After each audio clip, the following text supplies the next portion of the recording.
So this is one of those articles that really kind of got me wondering about some things.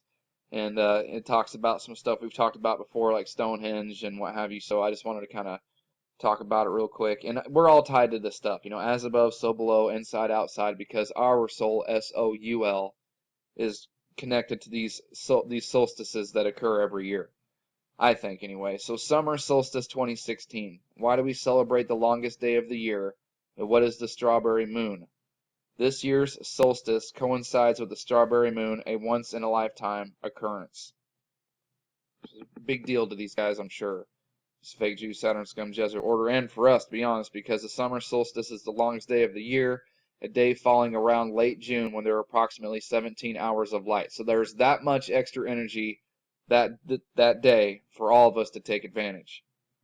The name comes from Latin solstitium, meaning sun stands still. It happens because the sun stops heading north at the Tropic of Cancer and then returns back southwards. In the northern hemisphere, this means the days begin to get shorter.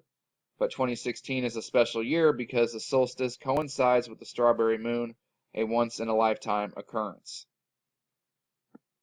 A full moon, which occurs in June, named by our early Native American tribes, is a full moon like any other, but marks the beginning of the strawberry season. The two events coincide once every 70 years.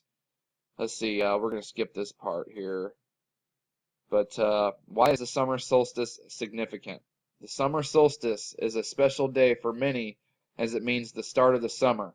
It has links to many ancient cultural practices as different cultures have celebrated it being symbolic of renewal, fertility, and harvest.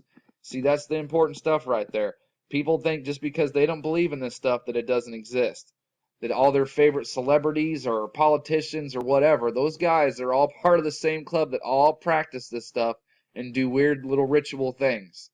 And it's amazing to me that people think that just because they don't believe in it means it doesn't exist or it's not practiced. Why is Stonehenge significant for the solstice? Stonehenge in Wiltshire is the most popular place in the UK to celebrate the longest day because the prehistoric monument aligns to the solstices. The rising sun only reaches the middle of the stones one day of the year when it shines on the central altar. And all that stuff, Stonehenge is built as above, so below, in connection to the whole code, the universe, because here you go right here.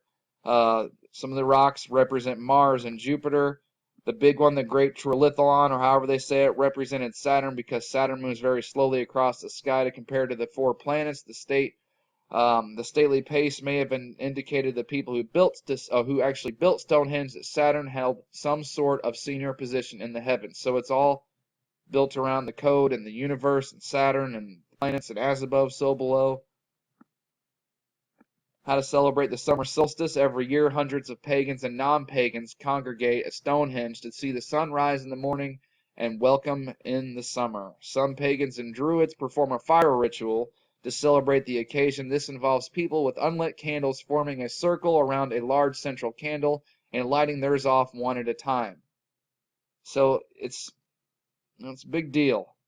And this is all going on, too, at the same time, which I'm sure this guy, Anton Yelchin, who died in a freak car accident on Sunday, big TV star, movie star, Star Trek guy, apparently was going to be in the new Star Trek, or is in the new Star Trek movie.